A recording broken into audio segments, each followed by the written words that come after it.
today I'm going to carry on with the 7 habits of individuation, and now we're getting into the mental discipline section of the 7 habits. Habit 5 is manage your state.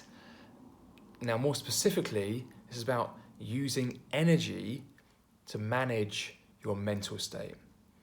Now, Tony Robbins refers to managing your state as the finest skill there is. And I can see where he's coming from here, because it is a skill, it takes practice, you can get better at it, and as you work on your mental states, it gets easier. So as you work to diminish unwholesome states, it gets easier to do so, they diminish over time. And also because it's just so valuable to be able to manage one's state. It really acts as a very powerful guardrail against all forms of discomfort, discontent, suffering, and so on. It's useful to remember here that Jung considered the psyche to be a kind of energetic system. So the psyche consists of energetic forces that are either in unison or are opposing. And a lot of our suffering comes down to the fact that our psyche isn't operating in unison. They are opposing forces, each wanting different things. And because many of these forces aren't conscious, that's when we end up having problems. So the solution is to bring them into consciousness and then to deal with them in consciousness. And if there's a lot of energy behind a particular motivation, then we need to apply energy to bring it back into unison, into wholeness.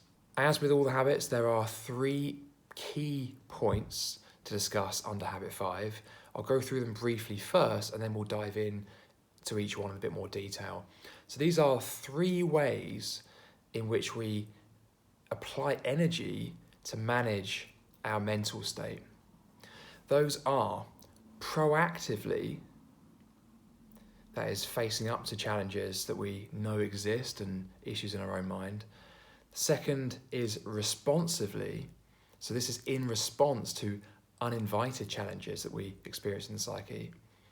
And third is constructively, so this is how we construct our lives and our environments in a way that is harmonious with our psyche.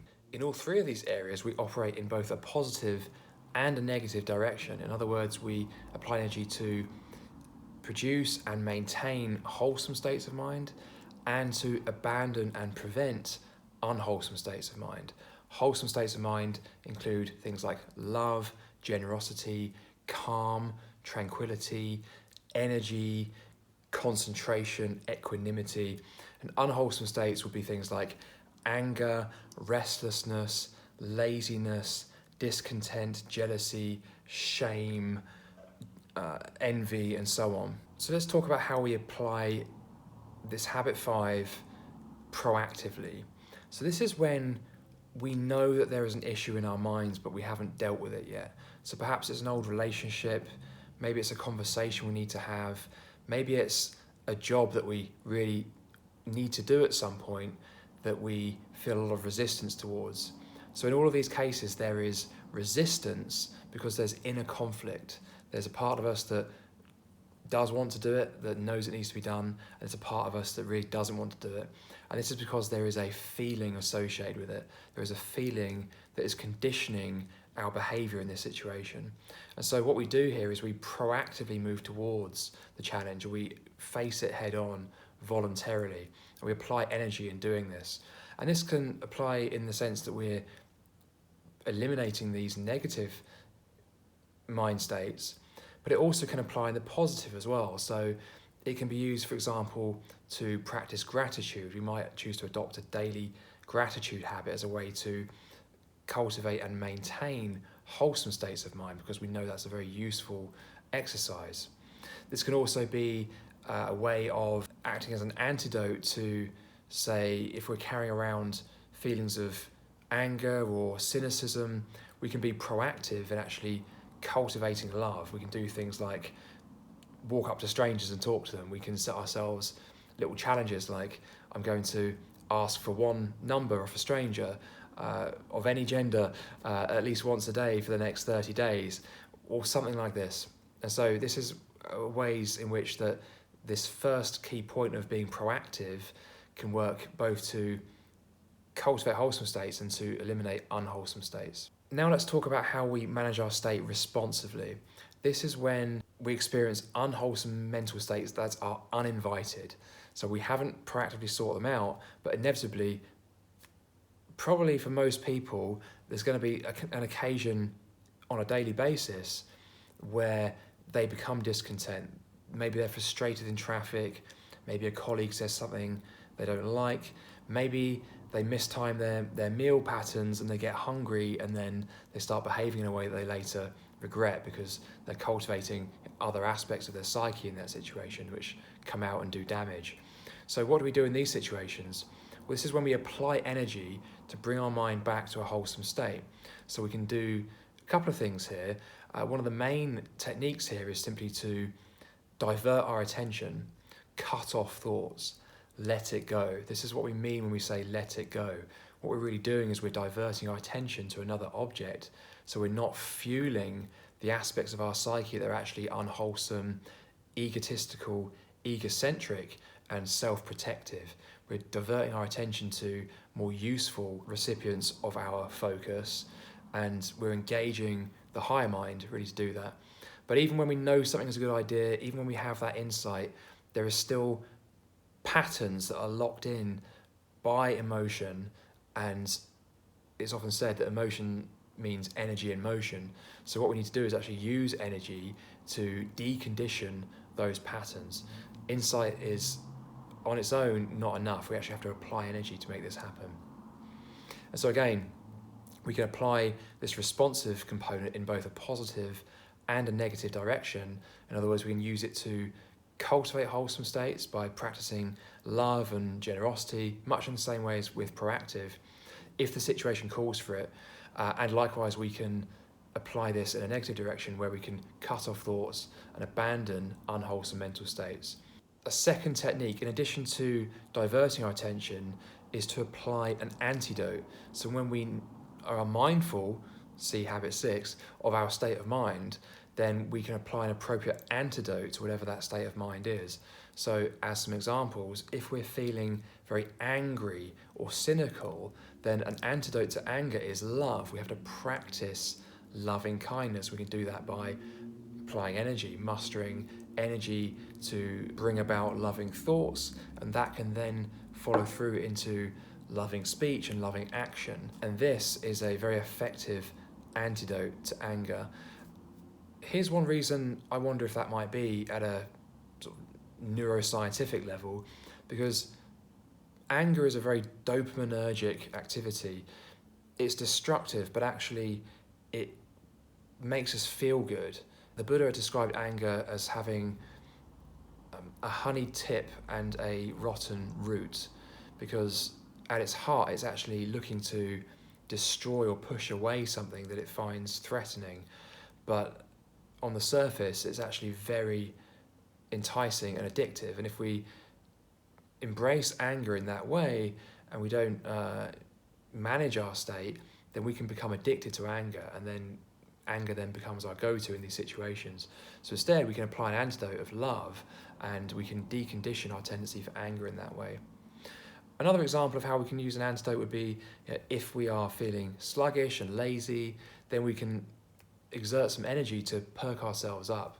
And we can do this by simply with a mental exertion, but actually there's also other things we can do as well, such as we can use our body, we can get up and walk around, we can get some fresh air. There's a concept I'd like to relay to you, which I think of as finding a bigger lever. So what that means is that if the energy we're applying or the technique we're using is insufficient to change our mental state, we find a bigger lever, we go to the next level, we do something more.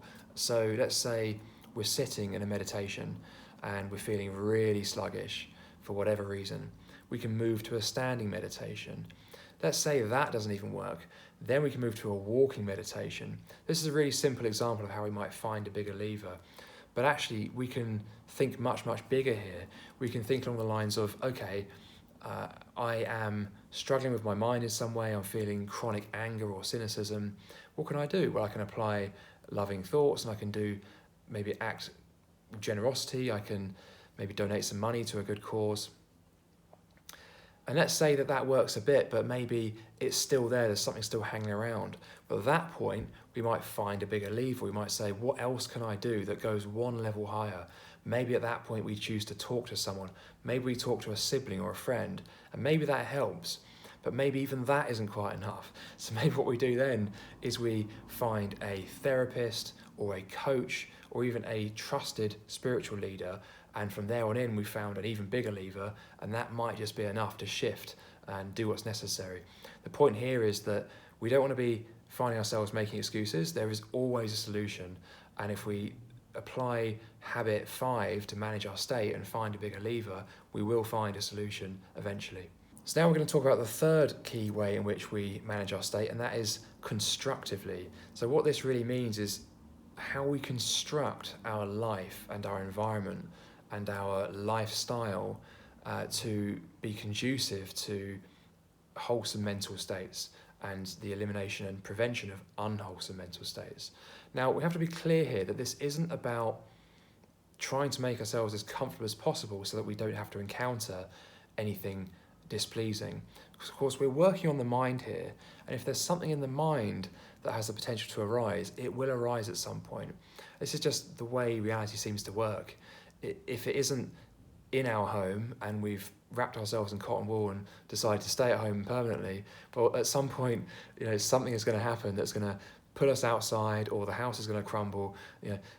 The mind makes it real because there is an issue there that's unresolved. So there's a middle way here with managing our state constructively, and that is what lies between shying away from challenges on one hand, but also denying practical realities on the other.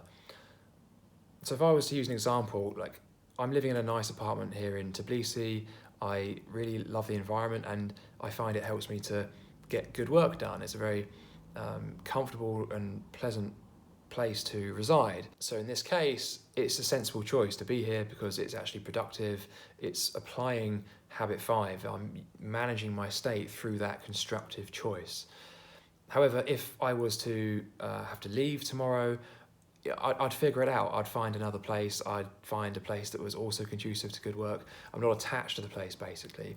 So I'm neither shying away from the fact that there's going to be discomfort in life, but at the same time, not denying the utility of actually living in a place that is comfortable and conducive to doing good work. So the key distinction here is that managing our state constructively is about manifesting things from a wholesome state of mind rather than denying unwholesome states that are in the unconscious waiting to come out at some point.